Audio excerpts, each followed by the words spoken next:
നമസ്കാരം. രാമക്ഷേത്രത്തിൻ്റെ ധ്വജപ്രതിഷ്ഠാവേളയിലോ അല്ലെങ്കിൽ ശിലാസ്ഥാപന വേളയിലോ ഏത് ദിവസമാണെന്ന് ഞാൻ കൃത്യമായി മറന്നുപോയി. ഒരു സമാധാന പ്രേമിയായിട്ടുള്ളൊരു മാധ്യമപ്രവർത്തകയുണ്ട്, ആർഫ ഖാനും ഷെർവാനി.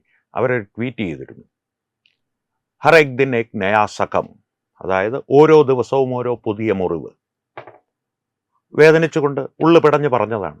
അപ്പോൾ ഇത്തരത്തിലുള്ള ഒരു പുതിയ മുറിവ് എല്ലാ ദിവസവും നമ്മുടെ നാട്ടിലെ സമാധാന പ്രേമികൾക്കും അവരുടെ പിണിയാളുകളായിട്ടുള്ള ഇടത് ഇക്കോസിസ്റ്റത്തിനുമൊക്കെ ലഭിച്ചുകൊണ്ടേയിരിക്കുകയാണ്. അവർക്ക് ലഭിച്ചിട്ടുള്ള ഏറ്റവും പുതിയ മുറിവ് ഇറാനിൽ നിന്നാണ്. അവരുടെ പുതിയ അപ്പോസ്തലന്മാരായിട്ടുള്ള അല്ലെങ്കിൽ അവരുടെ പുതിയ കാവലാളായ അവരുടെ പുതിയ ആരാധ്യപാത്രങ്ങളായ ഇറാനിൽ നിന്നാണ് പുതിയൊരു മുറിവ് അവർക്ക് ലഭിച്ചിരിക്കുന്നത്. എന്താണ് ആ മുറിവ് എന്ന് ചോദിച്ചു കഴിഞ്ഞാൽ, ഇറാൻ്റെ ഭാരതത്തിലേക്കുള്ളൊരു പ്രതിനിധിയുണ്ട്.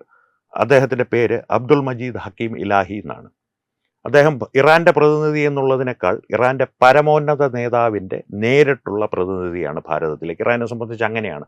ഒരു രാഷ്ട്രത്തിൻ്റെ പ്രതിനിധി എന്നുള്ളതിനേക്കാൾ അവിടുത്തെ പരമോന്നത നേതാവിൻ്റെ പ്രതിനിധി എന്ന് പറയുന്നത് ഒരു നയതന്ത്ര വിദഗ്ധനേക്കാൾ മുകളിലുള്ള ഒരു സ്ഥാനമായിട്ടാണ് കണക്കാക്കപ്പെടുന്നത്. അപ്പോൾ ഈ അബ്ദുൾ മജീദ് ഹക്കീം ഇലാഹി ഭാരതത്തിലേക്കുള്ള ഇറാൻ്റെ പരമോന്നത നേതാവിൻ്റെ പ്രതിനിധിയാണ്. ഇപ്പോൾ മുജ്തബ ഖംനയുടെ പ്രതിനിധിയാണ്. അദ്ദേഹം പറഞ്ഞിരിക്കുന്നത്, ഈ യുദ്ധം അവസാനിപ്പിക്കുവാൻ കഴിയുന്ന രാഷ്ട്രങ്ങളിൽ ഏറ്റവും പ്രധാനപ്പെട്ട ശക്തി ഭാരതമാണ്. ഒരു അർത്ഥശങ്കയ്ക്കിടയില്ലാത്ത വിധമാണ് അദ്ദേഹം പറഞ്ഞു വെച്ചത്. ഇത് മാത്രമല്ല മുറിവ്. ഇത് പറയുമ്പോഴത്തേക്ക് ഒരു ചെറിയ കീറൽ ഉള്ളിൻ്റെ ഉള്ളിലുണ്ടാവും. ഒരു ദീർഘകാലം നീറ്റൽ നിലനിൽക്കുന്ന ഒരു കീറൽ ഈ സമാധാനപ്രിയരുടെയും അവരുടെ പിണിയാളുകളുടെയും ഉള്ളിലുണ്ടാകും. അതല്ല, ആ കീറൽ കുത്തിക്കീറുന്ന അവസ്ഥയിൽ അദ്ദേഹം പറഞ്ഞു വെച്ച മറ്റൊരു കാര്യം, പാകിസ്ഥാൻ ഈ യുദ്ധത്തിന് ഇടനിലനിന്ന് ഇറാനെയും ഇസ്രായേലിനെയും ഒരു മേശയ്ക്ക് ചുറ്റുമിരുത്തി ഇതാ ചർച്ച ചെയ്യിപ്പിക്കാൻ പോകുന്നു. അത് പാകിസ്ഥാൻ്റെ നയതന്ത്ര വിജയമാണ്. ഭാരതത്തിന് അത്തരമൊരു അവസരം കിട്ടിയിരുന്നെങ്കിൽ അത് നഷ്ടപ്പെടുത്തുവാൻ പാടില്ലായിരുന്നു, അല്ലെങ്കിൽ അങ്ങനെ ഒരു അവസരത്തിന് വേണ്ടി ഭാരതം ശ്രമിക്കേണ്ടിയിരുന്നു എന്നുള്ള തരത്തിലുള്ള പ്രസ്താവനകൾ ശശി തരൂരിനെ പോലുള്ള അന്താരാഷ്ട്ര രാഷ്ട്രീയത്തിൽ അന്താരാഷ്ട്ര തലത്തിലുള്ള ഇത്തരത്തിലുള്ള നയതന്ത്രങ്ങളിൽ പ്രവർത്തന പരിചയമുള്ള ആളുകൾ പോലും പറഞ്ഞു വെച്ചത് നിങ്ങൾ കണ്ടിരുന്നു. അതിൻ്റെ ഒരു മറുവശമാണ് ഇദ്ദേഹം പറഞ്ഞത്. അദ്ദേഹം പറഞ്ഞത് എന്ന് പറഞ്ഞു കഴിഞ്ഞാൽ, പാകിസ്ഥാനുമായി ഇത്തരത്തിൽ ഒരു ചർച്ചയും ഇറാൻ ഇതുവരെ നടത്തിയിട്ടില്ല. പാകിസ്ഥാൻ ഇത്തരത്തിന് മധ്യസ്ഥത്തിന് ഇറാൻ ക്ഷണിച്ചിട്ടില്ല. അത് പാകിസ്ഥാനിലുള്ള ഇറാൻ്റെ പ്രതിനിധി ഇപ്പോൾ തന്നെ അത് നിഷേധിച്ചിട്ടുണ്ട്. അത് മാധ്യമങ്ങളാരും കണ്ടില്ലേ എന്നുള്ള തരത്തിലാണ് അദ്ദേഹം ചോദിച്ചത്. അതായത് പാകിസ്ഥാൻ ഈ മധ്യസ്ഥം നടത്തി ഈ ദല്ലാള് പണി നടത്തുന്ന ഒരു പരിപാടി ഉണ്ടായിരുന്നല്ലോ, അത്തരത്തിലൊരു വാർത്ത പുറത്തു വന്നിരുന്നല്ലോ, അത് ശുദ്ധ നുണയാണ് എന്നാണ് ഇദ്ദേഹം പറഞ്ഞു വച്ചിരിക്കുന്നത്. പറഞ്ഞത് ഞാൻ വീണ്ടും ആവർത്തിക്കുന്നു, ഇറാൻ്റെ പരമോന്നത നേതാവിൻ്റെ ഭാരതത്തിലേക്കുള്ള പ്രതിനിധിയാണ്. അദ്ദേഹത്തിൻ്റെ പേര് മറക്കണ്ട, അബ്ദുൾ മജീദ് ഹക്കീം ഇലാഹി. അദ്ദേഹത്തിൻ്റെ ഈ ഒരു പ്രസ്താവന ഇടത് ലിബറൽ എക്കോ സിസ്റ്റം എന്ന് നമ്മൾ പറയുമല്ലോ, ഒരു നമ്മുടെ നാട്ടിലുള്ള മലയാളത്തിൽ അതിനെ വേണമെങ്കിൽ പൂക്കാസ എന്ന് പറയാം, പുരോഗമന കലാസാഹിത്യ സമിതി എന്നൊക്കെ പറയും, പക്ഷെ മൊത്തം പുകയാണ് എന്നാണ് ട്രോളന്മാർ പറയുന്നത്. അത്തരത്തിലുള്ള ഒരു ഇക്കോ സിസ്റ്റത്തിനും ഒരു രാഷ്ട്രീയക്കാർക്കും ഇടത് രാഷ്ട്രീയക്കാർക്കും ഈ സമാധാനക്കാരെ പ്രീണിപ്പിക്കുവാൻ വേണ്ടി മാത്രം സ്വന്തം ജീവിതം ഒഴിഞ്ഞു വെച്ചിരിക്കുന്ന ഇടത് കോൺഗ്രസ് രാഷ്ട്രീയ നേതാക്കൾക്കുമൊക്കെ ഞാൻ നേരത്തെ പറഞ്ഞതുപോലെ ഒരു കീറലിൻ്റെ മുകളിൽ അത് കുത്തിക്കീറി അതിൽ ചുണ്ണാമ്പും മുളകും ഒരുമിച്ച് അരച്ചു തേച്ചതുപോലൊരു പുകച്ചിൽ ഉണ്ടാകുക എന്നുള്ളത് സ്വാഭാവികമാണ്. അപ്പോൾ വീണ്ടും പറഞ്ഞത് തന്നെ വീണ്ടും വീണ്ടും ആവർത്തിക്കുന്നത് എന്തിനാണ് എന്ന് ഞാൻ ഇന്നലത്തെ ഒരു വീഡിയോയിൽ പറഞ്ഞിരുന്നു. വീണ്ടും പറയുകയാണ്, എന്തുകൊണ്ട് ഇതൊരു മോദി സ്തുതിയായിട്ട് വരുന്നു? ഇത് ഭാരതത്തിൽ മോദി സർക്കാരിൻ്റെ നയതന്ത്ര വിജയം തന്നെയാണെന്നുള്ള കാര്യത്തിൽ ഒരു സംശയവും വേണ്ട. അതുകൊണ്ട് തന്നെയാണ് ഇറാൻ്റെ പരമോന്നത നേതാവിൻ്റെ പ്രതിനിധി അർത്ഥശങ്കയ്ക്കിടയില്ലാത്ത വിധം ഈ യുദ്ധം അവസാനിപ്പിക്കുവാനുള്ള കഴിവുള്ള രാജ്യങ്ങളിൽ ഏറ്റവും പ്രഥമഗണനീയമായി നിൽക്കുന്നത് ഭാരതമാണ് എന്ന് പറഞ്ഞു വെക്കുന്നത്.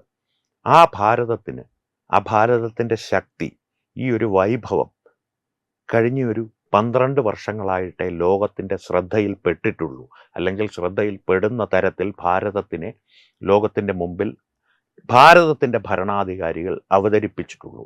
ഭാരതം എന്നും വൈഭവമുള്ള ഒരു രാഷ്ട്രം തന്നെയായിരുന്നു. ആ വൈഭവത്തെ മൂടി വെച്ച് അതിനെ പരമാവധി നശിപ്പിച്ച് തങ്ങളുടെ പുറത്തുള്ള പുറം രാജ്യങ്ങളിലുള്ള തങ്ങളുടെ മേലാളന്മാർക്ക് വേണ്ടി വിടപണി ചെയ്തിരുന്ന ഭരണാധികാരികൾ ഭാരതത്തിൻ്റെ ഈ വൈഭവത്തെ ലോകത്തിൻ്റെ മുമ്പിൽ നിന്നും മറച്ചു വെക്കുകയായിരുന്നു. നശിപ്പിക്കുവാനും അവർ ശ്രമിച്ചിട്ടുണ്ട്. പക്ഷേ ഭാരതത്തിൻ്റെ ഒരു പ്രത്യേകത എന്ന് ചോദിച്ചു കഴിഞ്ഞാൽ എന്താണെന്ന് ചോദിച്ചു കഴിഞ്ഞാൽ ഇത്തരത്തിലുള്ള ഒരു വൈഭവമോ അല്ലെങ്കിൽ പൈതൃകമോ അത്ര എളുപ്പത്തിൽ നശിപ്പിക്കപ്പെടുകയില്ല. കാരണം ഗസ്നിയോ ഖിൽജിയോ എത്രയോ കിത്തിനെ ഗാസിയായ കിത്തിനെ ഗാസിയെ, എത്ര ഗാസിമാർ വന്നു, എത്ര ഗാസിമാർ പോയി. ഇപ്പോഴും സോമനാഥ് ക്ഷേത്രം, രാമക്ഷേത്രം ഉൾപ്പെടെയുള്ള ഭാരതത്തിൻ്റെ പൈതൃകങ്ങൾ ഇപ്പോഴും തലയുയർത്തി നിൽക്കുന്നുണ്ടെങ്കിൽ അത് ഭാരതത്തിൻ്റെ പൈതൃകമാണ്. തെറ്റിദ്ധരിക്കരുത്, ഭാരതത്തിൻ്റെ ഭാരതീയരുടെ ഗുണമാണ് എന്ന് തെറ്റിദ്ധരിക്കരുത്. ഞാനും നിങ്ങളും ഉൾപ്പെടുന്ന ഭാരതീയർ അത്ര ഗുണമൊന്നും ഉള്ളവരല്ല. ചാരുകസരയിൽ കിടന്ന് മോദിക്ക് അങ്ങനെ ചെയ്തുകൂടെ ഇങ്ങനെ ചെയ്തുകൂടെ എന്ന് നയതന്ത്രവും യുദ്ധതന്ത്രവും ഉപദേശിക്കുവാൻ മാത്രം കഴിവുള്ള കുറെ കഴിവുകെട്ടവരാണ് ഞാനും നിങ്ങളുമൊക്കെ. ഭാരതത്തിൻ്റെ കാര്യമാണ് ഞാൻ പറഞ്ഞത്, ഭാരതീയരുടെ അല്ല. ഇപ്പോഴത്തെ അവസ്ഥയിലുള്ള ഭാരതീയരെന്ന് പറയുന്നത് ഒരുമാതിരി ഷണ്ടവൽക്കരിക്കപ്പെട്ട് ഉറങ്ങിക്കിടക്കുന്ന ഒരവസ്ഥയാണ്. അത് ഒരു വശം. അതിൻ്റെ സംബന്ധിച്ച് വിശദമായ മറ്റൊരു അവസരത്തിൽ പറയാം. ഇപ്പോൾ പറഞ്ഞു വന്നത് ഭാരതത്തിൻ്റെ വൈഭവത്തെക്കുറിച്ചാണ്. ആ ഭാരതത്തിൻ്റെ വൈഭവത്തെ കൃത്യതയോടുകൂടി അതിൻ്റെ എല്ലാ തീക്ഷ്ണതയോടും പ്രതാപത്തോടും കൂടി ലോകത്തിൻ്റെ മുമ്പിൽ അവതരിപ്പിക്കുന്നതിൽ നരേന്ദ്രമോദി കൈവരിച്ച വിജയം ഇന്നോളം ഭാരതത്തിലുണ്ടായിട്ടുള്ള ഒരു നേതാവിനും സാധിച്ചിട്ടില്ല.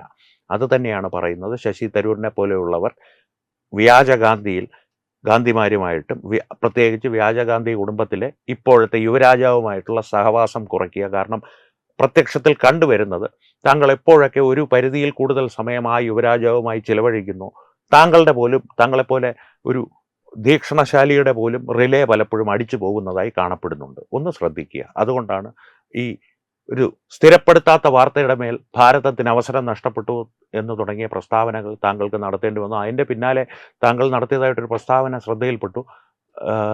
വ്യാജഗാന്ധിയുടെ കുടുംബത്തിലെ യുവരാജാവ് പ്രധാനമന്ത്രിയായാൽ എന്താ കുഴപ്പമെന്ന്.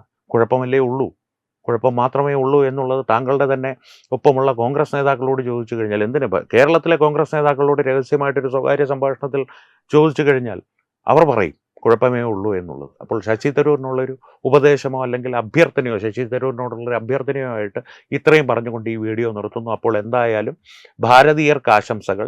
ഭാരതത്തിൻ്റെ ഈ ഒരു വിജയത്തിൽ അല്ലെങ്കിൽ ഭാരതത്തിന് അഭിമാനിക്കാവുന്ന ഇത്തരമൊരു പ്രസ്താവന ഇറാനിൽ നിന്നുണ്ടായ വേളയിൽ ഭാരതീയർക്ക് അഭിനന്ദനങ്ങൾ. അത് പ്രത്യേകിച്ച് അഭിനന്ദനങ്ങൾ പറയുന്നതിൻ്റെ ഒരു കാര്യം കൂടിയുണ്ട്. ഭാരതം ഇപ്പോഴും ഇസ്രായേലുമായിട്ട് ഊഷ്മളമായ ബന്ധം പുലർത്തിക്കൊണ്ടിരിക്കുന്ന അവസരമാണ് ഇത് എന്ന് ആലോചിക്കണം. അത്തരത്തിലുള്ളൊരു അവസരത്തിലാണ് ഇറാനിൻ്റെ പ്രതിനിധി ഭാരതത്തെ ഇങ്ങനെ പ്രശംസിച്ച് വാനോളം പുകഴ്ത്തി സംസാരിക്കുന്നത്. അതാണ് നയതന്ത്ര വിജയമെന്ന് പറയുന്നത്. അതാണ് നയതന്ത്രം, അതാവണപടാ നയതന്ത്രം എന്ന് സിനിമാ സ്റ്റൈലിൽ നമുക്ക് വേണമെങ്കിൽ പറഞ്ഞു വയ്ക്കാം. ഭാരതീയർക്ക് അതുകൊണ്ട് വീണ്ടും ആശംസകൾ. ഇടത് എക്കോസിസ്റ്റത്തിനും സമാധാനപ്രിയർക്കും ആദരാഞ്ജലികൾ. നന്ദി. വീണ്ടും കാണാം. നമസ്കാരം. HIV അണുബാധ സന്തോഷപൂർണമായ ഒരു ജീവിതത്തിന് തടസ്സമല്ല. HIV അണുബാധയ്ക്ക് ഫലപ്രദമായ ചികിത്സ ഇന്ന് ലഭ്യമാണ്. ഇതിന് യഥാസമയം അണുബാധ കണ്ടെത്തുന്നതും കാലേക്കൂട്ടി ചികിത്സ നടത്തേണ്ടതും അത്യാവശ്യമാണ്. സൗജന്യമായ ചികിത്സയും മാർഗനിർദ്ദേശങ്ങളും സർക്കാർ ആശുപത്രികളിലെ ART അഥവാ ഉഷസ് കേന്ദ്രങ്ങളിൽ ലഭ്യമാണ്. ആരോഗ്യ സംരക്ഷണം ഓരോരുത്തരുടെയും ഉത്തരവാദിത്തമാണ്.